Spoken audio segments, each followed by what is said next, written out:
حضرت مجھے علامہ صاحب کی گفتگو سے ایک بات سمجھ میں آ رہی ہے کہ تدبیر بھی کرنی ہے، توکل بھی کرنا ہے، لیکن ایک سوال ہے باقاعدہ کہ کیا تدبیر کا استعمال کرنا توکل کے خلاف آتا ہے؟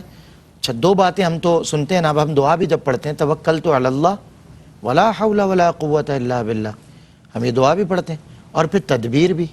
ارشاد فرمائیں، کچھ وضاحت فرمائیں۔ بسم اللہ الرحمن الرحیم والصلاة والسلام علی رسول الکریم، اما بعد۔ توکل کی تعریف جس طرح علامہ صاحب نے ارشاد فرمائی، تو ایک طرح سے آپ یہ سمجھیں کہ توکل کی حقیقت اور فلسفہ تو واضح طور پہ بیان ہو چکا کہ توکل ترک اسباب کا ہرگز نام نہیں ہے۔ اسباب کو اختیار کرنے کے بعد اس کے نتیجے پر غور نہیں کرنا، بلکہ مسبب الاسباب پہ نگاہ رکھنی، یہ در حقیقت توکل ہے۔ اللہ تعالیٰ نے جو دنیا بنائی ہے نا، یہ عالم اسباب ہے، اور اس میں ہر چیز گو کہ اللہ سبحانہ و تعالیٰ کن فیکون کا مالک ہے۔ وہ صرف ارادہ فرمائے اور جو چیز عدم میں تھی اس کو کہے ہو جا تو وہ ہو جاتی ہے۔ اللہ رب العزت اسباب کا محتاج نہیں، مگر اس نے اپنی مخلوق کو اسباب کا محتاج بنایا، اور یہ طریقہ اللہ نے اپنے نبیوں کے ذریعے لوگوں کو سکھایا کہ یقیناً توکل اللہ کی ذات پر، دینے والی ذات اللہ کی ہے، مگر اسباب کو اختیار کرنا ضروری ہے۔ صحیح۔ تدبیر کرنا توکل کے ہرگز خلاف نہیں ہے، اور قرآن مجید فرقان حمید میں تھوڑا سا اگر ہم تدبر کریں، غور و فکر کریں، تو انبیاء کرام کی تعلیمات اور انبیاء کرام کا عمل ہمیں بتاتا ہے کہ پہلے تدبیر پھر توکل۔ سیدنا یوسف علیہ السلام کے ذکر میں جو پوری صورت مبارکہ اللہ رب العزت نے قرآن مجید فرقان حمید میں نازل فرمائی، اس میں ایک واقعہ کچھ اس طریقے سے ہے کہ بادشاہ نے خواب دیکھا۔ اس خواب کی تعبیر کے لیے جب سیدنا یوسف علیہ السلام کی بارگاہ میں ایک شخص حاضر ہوا، آپ نے جو تعبیر ارشاد فرمائی اور جو تدبیر آپ نے ارشاد فرمائی، قرآن مجید نے اس کو بیان کیا کہ 7 سال خوب غلہ اگے گا، تو تم نے کیا کرنا ہے؟ کہا اس کو بالیوں سے الگ نہیں کرنا۔ یہ تدبیر آپ نے ارشاد فرمائی۔ صحیح۔ جتنی ضرورت اتنا استعمال کرنا، باقی بچانا، اور بچانا بھی کیسے کہ اس کو بالیوں سے جدا نہ کرنا۔ اگلے 7 سال غلہ نہیں اگے گا تو جو محفوظ کرا ہے اسی میں سے تم نے کھانا ہے۔ یہ تدبیر سکھانے والا کون؟ اللہ کا رسول، اور یہ وہ رسول ہیں جنہیں خود اللہ نے قرآن میں کہا کہ وَعَلَّمْنَاهُ مِن تَأْوِيلِ الْأَحَادِيثِ، کہ خوابوں کی تعویل کا علم ہم نے تمہیں عطا فرمایا۔ تدبیر بظاہر نبی سکھا رہا ہے، اور نبی کو کس نے سکھائی؟ خود اللہ رب العزت نے سکھائی یہ تدبیر۔ حضرت نوح علیہ السلام کا واقعہ قرآن مجید فرقان حمید میں، بھئی طوفان سے اگر اللہ نے بچانا ہے تو بغیر اسباب کے بچا سکتا ہے، مگر اللہ نے پہلے کیا حکم دیا؟ پہلے کشتی تیار کرو۔ کشتی تیار کرنے کے بعد سب کو اس میں سوار کرو۔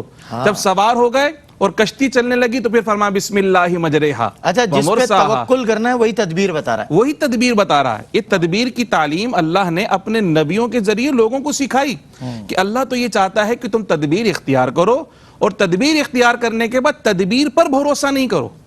بھروسہ کس پہ کرنا ہے؟ اللہ کی ذات پہ کرنا ہے۔ بسم اللہ مجریہا ومرساہا ان ربی لغفور الرحیم۔ کشتی تو میں نے بنا دی ہے، مگر اس کو چلانے والی بھی اللہ کی ذات ہے، یعنی میں نے بنا بھی دی اور میں چلا بھی رہا ہوں مولا، مگر تیرے بھروسے، بالکل تو نہیں تو میں نے، یعنی تخلیق بنانے کا حکم مجھے تھا، میں نے بنا دیا، لیکن اب اس کا چلنا ہے یہ اللہ کے حکم سے۔ مولا چلانے والا بھی تو ہے اور حفاظت کے ساتھ منزل تک پہنچانے والا بھی تو ہے۔ اسی طرح سواری پہ سوار ہوں تو اللہ رب العزت نے قرآن مجید میں کیا دعا ارشاد فرمائی؟ سبحان الذی سخر لنا ھذا وما كنا له مقرنین۔ ہمارے بس میں تو نہیں تھا، مگر مولا تو نے مسخر کر دی ہے۔ اب حفاظت تک، منزل تک پہنچانا تیرے ہی کرم میں، یا تو منزل تک پہنچیں گے، تیری بارگاہ میں پہنچ جائیں گے۔ صحیح۔ اسی طریقے سے رسول اللہ صلی اللہ علیہ وسلم کے حدیث مبارکہ جس طرح حضرت نے ارشاد فرمایا، سرکار نے فرمایا صحابہ سے کہ اگر تم اللہ پر اس طرح توکل کرو جس طرح توکل کرنے کا حق ہے، تو اللہ تمہیں اس طرح روزی فراہم کرے گا جس طرح پرندوں کو روزی فراہم کرتا ہے۔ اور کس طریقے سے صبح بیدار ہوتے ہیں، اپنے گھونسلوں سے نکلتے ہیں تو خالی پیٹ ہوتے ہیں، مگر جب واپس آتے ہیں تو بھرے ہوئے پیٹ واپس آتے ہیں۔ اس حدیث مبارکہ میں حضور کی آپ تعلیم دیکھیں کہ سرکار نے کیا فرمایا؟ پرندوں کی مثال دی کہ وہ توکل تو کرتے ہیں مگر گھونسلے میں بیٹھے نہیں رہتے کہ یہیں مل جائے گا سب کچھ، بلکہ وہ اڑتے ہیں، گھر سے باہر جاتے ہیں، بڑا طویل سفر طے کرتے ہیں، اور پھر اللہ نے جو رزق مقدر کر رکھا ہے وہ حاصل کر لیتے ہیں، اور بھرے پیٹ واپس اپنے گھروں کو آ جاتے ہیں۔